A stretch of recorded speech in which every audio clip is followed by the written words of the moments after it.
समलैंगिक संबंधांना कायदेशीर मान्यता देण्याचा ऐतिहासिक निर्णय दिल्ली हायकोर्टाने दिला होता। त्या निकालाला सर्वोच्च न्यायालयात आव्हान देण्यात आलं।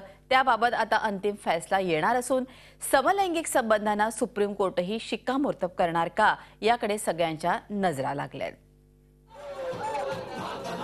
प्रौढ व्यक्ती सहसंमतीने समलैंगिक संबंध ठेवू शकतात आणि असे संबंध ठेवणं कायदेशीर आहे असा ऐतिहासिक निर्णय दिल्ली उच्च न्यायालयाने दिला आणि एकच खळबळ उडाली। आतापर्यंत अनैतिक आणि बेकायदेशीर समजल्या जाणाऱ्या समलिंगी संबंधांना थेट कायदेशीर मान्यताच कोर्टाने दिली।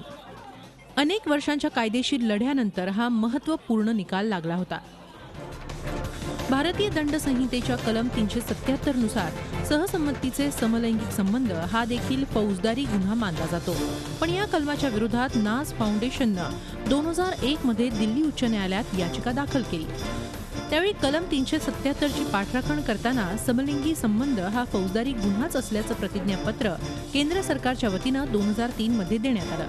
2 सप्टेंबर 2004 रोजी दिल्ली उच्च न्यायालयाने ही याचिका फेटाळून लावल्यानंतर नाज फाउंडेशनने सुप्रीम कोर्टात धाव घेतली। 2006 मध्ये सुप्रीम कोर्टाने हे प्रकरण पुन्हा दिल्ली हायकोर्टाकडे पाठवलं आणि 2 जुलै 2009 रोजी दिल्ली हायकोर्टाने ऐतिहासिक निकाल दिला। समलिंगी संबंध हा फौजदारी गुन्हा ठरवणारी कायद्यातली तरतूद मूलभूत हक्कांवर गदा आणणारी आहे।